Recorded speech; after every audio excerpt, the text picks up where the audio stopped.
ಕರ್ನಾಟಕದಲ್ಲಿನ ಕೆಲ ಪ್ರದೇಶಗಳನ್ನ ಪಡಿಬೇಕು ಅಂತ ಹೊಂಚು ಹಾಕ್ತಾ ಇರೋ ಮಹಾರಾಷ್ಟ್ರಕ್ಕೆ ಇದೀಗ ಬೆಳಗಾವಿ ಜಿಲ್ಲಾಡಳಿತ ಮಾಸ್ಟರ್ ಸ್ಟ್ರೋಕ್ ಕೊಟ್ಟಿದೆ. ಏನದು ನೋಡ್ತಾ ಹೋಗೋಣ. ಬೆಳಗಾವಿಯಲ್ಲಿ ಮಹಾರಾಷ್ಟ್ರ ಆರೋಗ್ಯ ವಿಮೆ ಜಾರಿ, 4 ಸೇವಾ ಕೇಂದ್ರಗಳಿಗೆ ಬೀಗ ಜಡಿದು ನೋಟಿಸ್. ಆರೋಗ್ಯ ವಿಮೆ ಮೂಲಕ ಬೆಳಗಾವಿ ಕಬ್ಜಾ ಮಾಡಲು ಪ್ಲಾನ್. ಹೆಲ್ತ್ ಸ್ಕೀಮ್ ಮುಂದಿಟ್ಕೊಂಡು ಮಹಾರಾಷ್ಟ್ರ ಸರ್ಕಾರ ಕರ್ನಾಟಕದ ಗಡಿ ಭಾಗದಲ್ಲಿ 865 ಪ್ರದೇಶಗಳಿಗೆ ಆರೋಗ್ಯ ವಿಮೆ ಜಾರಿಗೊಳಿಸಿ ಒಕ್ಕೂಟದ ವ್ಯವಸ್ಥೆಗೆ ಧಕ್ಕೆ ತರುವ ಕೆಲಸ ಮಾಡಿತ್ತು.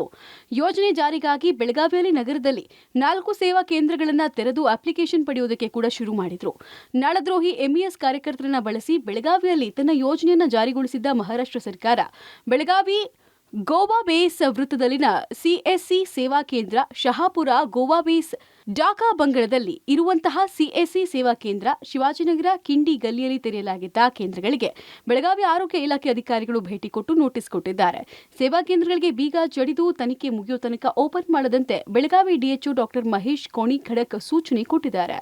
ಇನ್ನು ಕರ್ನಾಟಕದಲ್ಲಿ ಮಹಾರಾಷ್ಟ್ರ ಸರ್ಕಾರ ಮಹಾತ್ಮ ಜ್ಯೋತಿರಾವ್ ಆರೋಗ್ಯ ವಿಮೆ ಜಾರಿಗೆ ಕನ್ನಡಪರ ಸಂಘಟನೆಗಳ ಒಕ್ಕೂಟ ಆಕ್ರೋಶ ವ್ಯಕ್ತಪಡಿಸಿದೆ. ಅಷ್ಟೇ ಅಲ್ಲದೆ ಒಕ್ಕೂಟದ ಅಧ್ಯಕ್ಷ ಅಶೋಕ್ ಚಂದರಗಿ ನೇತೃತ್ವದಲ್ಲಿ ನಿಯೋಗ ಬೆಳಗಾವಿ ಡಿಸಿ ನಿತೀಶ್ ಪಾಟೀಲ್ ಮನವಿ ಸಲ್ಲಿಸಿದರು. ಆರೋಗ್ಯ ವಿಮೆ ಜಾರಿಯಿಂದ ಕರ್ನಾಟಕಕ್ಕೆ ಆಗಬಹುದಾದ ಹಾನಿ ಬಗ್ಗೆ ಮನವರಿಕೆ ಮಾಡಿಕೊಟ್ಟಿದ್ದಾರೆ.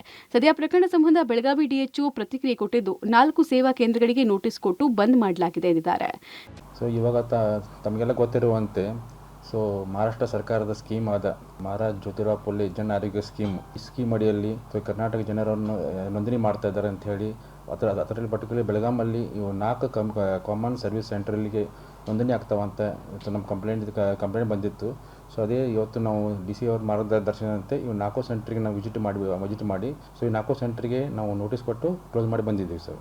ಕರ್ನಾಟಕದಲ್ಲಿ ಮಹಾರಾಷ್ಟ್ರ ಸರ್ಕಾರ ತನ್ನ ಆರೋಗ್ಯ ವಿಮೆ ಜಾರಿ ಮಾಡುವ ಮೂಲಕ ಕರ್ನಾಟಕದಲ್ಲಿ ಹೆಚ್ಚಿನ ಸಂಖ್ಯೆಯಲ್ಲಿ ಮರಾಠಿ ಭಾಷಿಕರು ಇದ್ದಾರೆ ಅಂತ ದಾಖಲೆ ಸಂಗ್ರಹ ಮಾಡುವುದಕ್ಕೆ ಮುಂದಾಗಿದ್ದು, ಇದೀಗ ಬೆಳಗಾವಿ ಜಿಲ್ಲಾಡಳಿತ ಮಹಾರಾಷ್ಟ್ರ ಸರ್ಕಾರಕ್ಕೆ ತಿರುಗೇಟು ಕೊಟ್ಟಿದೆ. Dilip, public TV, Belagavi.